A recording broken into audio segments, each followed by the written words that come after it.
Good morning, students. Today, earlier morning, I have told you about the income method of calculating national income, and now I am giving you some basic information about the expenditure method of calculating national income. Expenditure method is calculating national income is a very important method of calculating national income. The other name of this method is consumptions and investment method. We also called it consumption and expenditure method because when any consumer consume any commodity, he expend some money, and like consumer, government also expenditure money for many commodities. So this is a expenditure method. In this method we may discuss about these following very important things. Number one is private final consumption expenditure. Any consumer which consume any commodity expend some money in any commodity, so it's include in a private final consumption expenditure. Number two is government final consumption expenditure. Like a consumer, government also try to be expend some money on some important aspects for the development of a country, so we include all these aspects in government final consumption expenditure. Number third is investment expenditure. The government tried not to be expend the money only for the purchasing the commodity, but government also tried to invest some money for enhancing the development in a country, for enhancing the employment in a country. So we include this in investment expenditure. Number four is net export. Net export means export minus import. When we subtract import from the export, we call this net exports. So the formula of this method of expenditure method of income is that number one is private final consumption expenditure. Okay. Number two is government final consumption expenditure. Number third is gross domestic fixed capital formation. Number four is change in stock. When we add all these things, we may find GDP MP. जब हम सभी चीज़ों को इनको add कर लेते हैं तो बच्चों हमें मिल जाता है GDP MP. आगे का फॉर्मूला आपको पता ही है कि अब GDP MP में से हम अगर डेप्रिसिएशन कॉस्ट माइनस कर देंगे तो हमारे पास क्या आ जाएगा NDP MP. और NDP MP से हमें मार्केट प्राइस से अगर हम फैक्टर कॉस्ट पे आना चाह रहे हैं तो मैंने आपको क्या बताया था, नेट इनडायरेक्ट टैक्स अगर हम माइनस कर देंगे तो हम क्या मार्केट प्राइस से कहाँ जाएंगे, फैक्टर कॉस्ट पे. और जैसे ही हम NDP FC पे आएंगे, अगर हम उस पर NFIA प्लस कर दें, net factor income from abroad, तो हमें मिल जाता है NNP FC, जिसको हम राष्ट्रीय आय कहते हैं. दोबारा एक बार फिर मैं रिपीट कर दूं, एक्सपेंडिचर मेथड, इसको हम कंजप्शन इन्वेस्टमेंट मेथड भी कहते हैं बच्चों. किसी भी देश में जो एक्सपेंडिचर होता है वो दो तरह से होता है. एक तो कंज्यूमर एक्सपेंडिचर करते हैं किसी भी कम्युनिटीज़ को खरीदने में, और एक सरकार कुछ ऐसी वस्तुओं को खरीदती है जिससे कि देश के नागरिकों को सुविधाएं मिले, उसे कहते हैं गवर्नमेंट फाइनल कंजप्शन एक्सपेंडिचर. तो पहला मैंने आपको बताया, देखिए, प्राइवेट फाइनल कंजप्शन एक्सपेंडिचर. दूसरा बताया गवर्नमेंट फाइनल कंजप्शन एक्सपेंडिचर. और तीसरा मैंने बताया इन्वेस्टमेंट एक्सपेंडिचर. गवर्नमेंट की हमेशा ये नहीं रहता कि वो सिर्फ किसी कमोडिटीज़ को खरीदने में पैसा खर्च करे. गवर्नमेंट का एक बहुत बड़ा पार्ट होता है to invest the money, means to formulate some industry, some infrastructure like railway and other things for the welfare of the society, for the welfare of the country. So these are the main things for this expenditure method.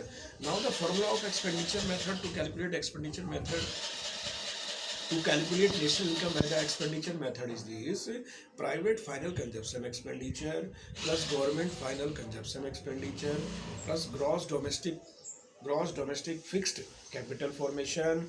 ये जब हम इन सबको plus करेंगे और plus net export, तो हमारे पास बच्चों क्या मिलेगा, हमें GDP MP. अब देखिए, अब पहले वाली जो हमने पहला आपको तरीका बताया था प्रोडक्शन मेथड, वहाँ पे हमने जैसे हमारे पास GDP MP आया था, वहाँ से हमने क्या किया, डेप्रिसिएशन कॉस्ट माइनस की, तो हमारे पास आ गया NDP MP. अब NDP MP के बाद आपको ध्यान होगा, मुझे आना है फैक्टर कॉस्ट पे. फैक्टर कॉस्ट पे आने के लिए मुझे क्या माइनस करना है, मुझे माइनस करना है नेट इनडायरेक्ट टैक्स. जैसे ही मैंने नेट इनडायरेक्ट टैक्स माइनस किए फैक्टर कॉस्ट से, तो मेरे मार्केट प्राइस से, सॉरी, तो मेरे पास आ गया फैक्टर कॉस्ट, तो मेरे पास आ गया NDP FC. और जैसे ही मैंने NDP FC में NFIA प्लस किया, NFIA का मतलब है net factor income from abroad, मेरे पास आया NNP FC, मीन्स राष्ट्रीय आय. ये जो राष्ट्रीय आय निकालने के तीनों तरीके हैं, ये बहुत महत्वपूर्ण है. अब आपको सिर्फ ये करना है कि आपको इन तीनों तरीकों को बार बार याद करना है, इनके स्टेप याद करने हैं और मुझे इनको लिख करके आपको तीनों तरीकों को दिखाना है। आज का जो मेरा क्वेश्चन वो आपके लिए यही है, explain the method of income method to calculating national income. Number 2, explain the method of value added method for calculating national income, जो आपने सबसे पहले पढ़ा था, इसे आप प्रोडक्शन मेथड भी कहते हैं। और नंबर 3 था explain the method of expenditure method to calculate national income. जब आप इन तीनों को पढ़ेंगे, बार बार देखेंगे, तो आपको इनमें बहुत अंतर दिखाई देगा, जो अंतर आपको एक बार पढ़ने में दिखाई नहीं देगा। इन तीनों में जमीन आसमान का अंतर है इन तीनों मेथड में, लेकिन आपको इन तीनों मेथड के बारे में विस्तार से जानकारी होनी चाहिए। एग्जाम में 2 तरह के क्वेश्चन आते हैं इस लेसन से। थ्योरी का क्वेश्चन आता है एक तो, और एक न्यूमेरिकल आता है।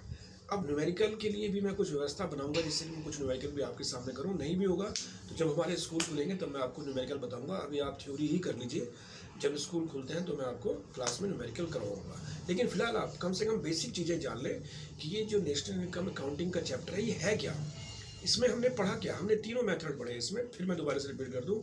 वैल्यू एडिड मेथड, जैसे मैंने कहा प्रोडक्शन मेथड, नंबर 2 मैंने कहा इनकम मेथड, और थर्ड मैंने कहा आपका एक्सपेंडिचर मेथड।